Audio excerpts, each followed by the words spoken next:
kaitan dengan hadis yang kita menginterpretasikan secara kontekstual.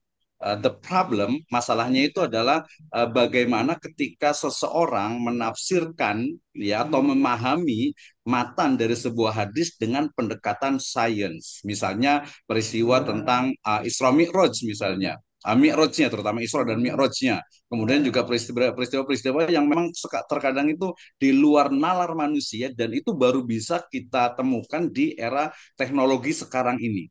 Jadi my question, pertanyaan saya adalah bagaimana cara memahami sebuah matan hadis yang ternyata di sana ada dimensi sains, ilmu pengetahuan dan teknologi. Ini mungkin dalam 1 dan 2 menit, Prof. Nanti akan ada yang tanya nih. Silakan, Prof.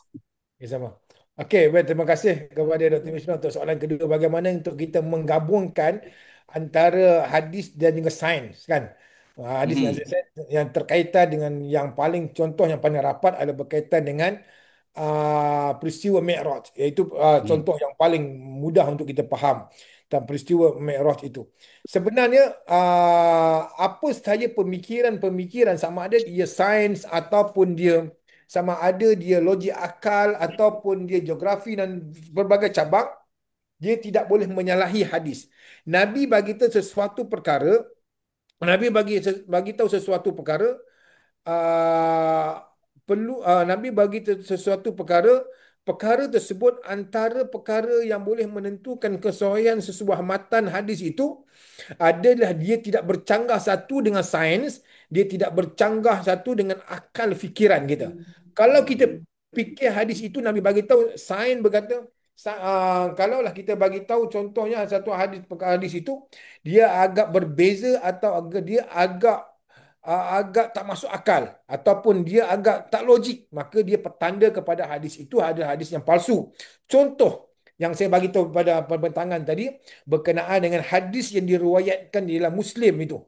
Berkenaan dengan pada awal pada zaman Nabi Adam dulu, Nabi bagi tahu dalam sebuah hadis dalam riwayat Muslim itu, tinggi manusia itu 600 hasta. Situ namanya 600 hasta.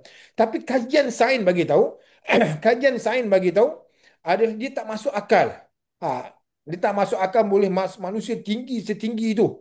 Tak masuk akal. Tapi masalah yang utama itu apabila kita memahami adakah terdapat hadis palsu ataupun hadis dhaif dan sahih Muslim.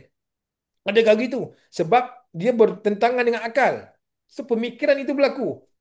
Pemikiran itu berlaku. Tapi pada sudut teknikalnya, pada sudut teknikal, sebenarnya penafsiran begitu, sebenarnya hadis berkenaan dengan tinggi manusia 600 hasta itu, pelbagai tafsiran.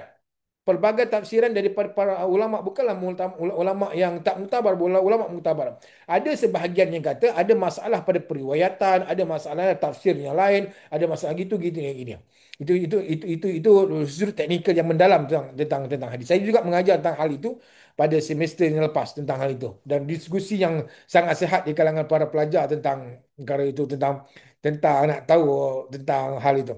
Sebab itu apa yang saya nak bagi tahu kesimpulannya itu, sekiranya sekiranya hadis itu bertentangan dengan elemen sains atau bertentangan dengan elemen akal, dua perkara ini, maka dia ada petanda kepada kecenderungan kepada hadis itu palsu dan juga hadis itu dhaif. Itu jawapan saya, Dr. Misnon. Terima kasih.